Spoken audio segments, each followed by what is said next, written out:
Rewa police को एक बड़ी सफलता हाथ लगी है।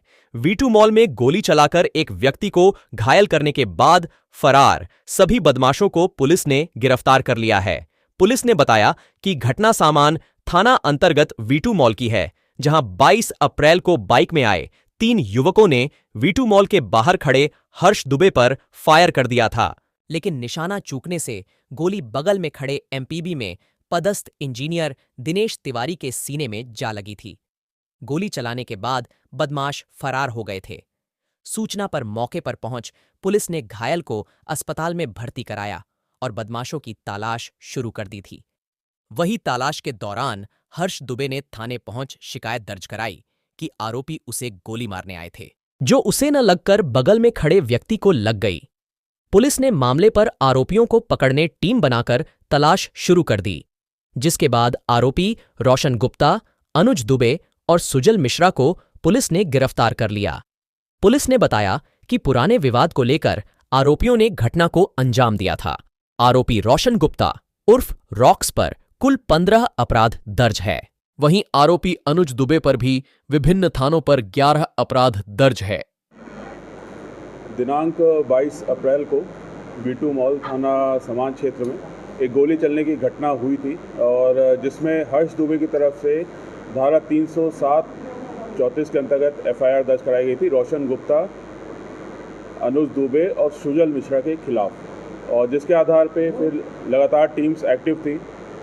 कई टीम्स हमारी एक चैलेंज की तरह था, कई टीम्स हमारी लगातार अलग अलग जहाँ जैसे सूचना आ रही थी या जैसे हमको मुखबिर जानकारी मिल रही थी उस हिसाब से हम लोग लगातार टीम्स को भेज रहे थे और काफ़ी समय से प्रयास था इनकी गिरफ्तारी का। और जो ये रोशन गुप्ता है और जो अनुज दुबे है, इनके खिलाफ पुराने 15 और 12 मामले भी हैं, तो ये पुराने अपराधी भी हैं और फाइनली इनको पकड़ने में पुलिस को सफलता मिली है।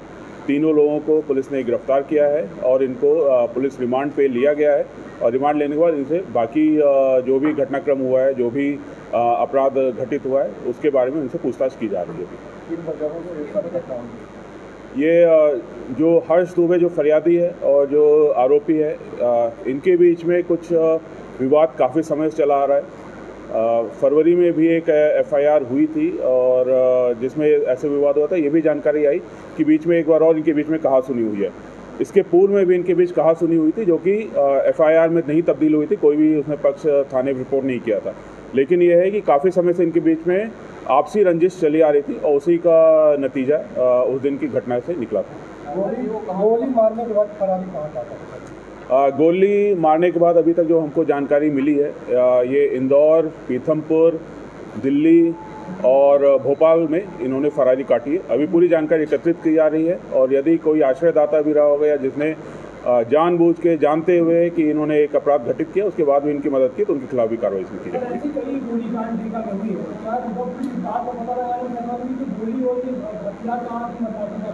निश्चित रूप से, क्योंकि अभी कल भी एक आरोपी को पकड़ा गया था, उससे भी एक पिस्टल जो है बरामद हुई थी, वो भी 308 का आरोपी है और ये भी है एक पिस्टल है। तो कहीं ना कहीं अग्नि अस्त्रों का उपयोग किया गया है और इसको लेके पुलिस टीम लगातार एक्टिव है और निश्चित रूप से इसका जो सोर्स है उसको भी पता इसमें लगाने की कोशिश करेंगे। जो आर्म्स है उसको भी जब्त करना है और जो सोर्स है कहाँ से आते हैं, कैसे आ रहे हैं, उस लिंक को भी तोड़ना है, उसको उसके खिलाफ भी कार्रवाई हमको करनी है।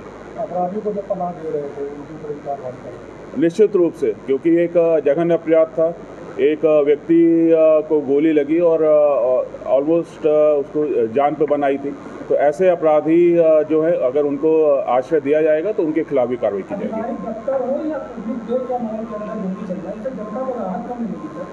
निश्चित रूप से कड़ी कार्रवाइयाँ होंगी और इनको जब जमानत नहीं मिलेगी और इनके आश्रयदाताओं के खिलाफ कार्रवाई होगी तो निश्चित रूप से ऐसे लोग के खिलाफ डिस्करेज होंगे और इस तरह की घटनाएं नहीं होंगी। आरोपियों का बैकग्राउंड क्या है? आरोपियों का ये 20-20 साल के 22 साल के लड़के हैं। दो जो अपराधी हैं रोशन गुप्ता और अनुज दुबे, इनका पुराने रिकॉर्ड है। रोशन के करीब 15 अपराध हैं, 302, 307 भी उसमें सम्मिलित है और अनुज के ज़्यादातर लूट के अपराध हैं। तो इन दोनों का आपराधिक बैकग्राउंड रहा है इसमें। गिरफ्तार कहाँ किया गया? रीवा में गिरफ्तार किया। पिस्टल बरामदगी के लिए भी PR लिया गया है इनका।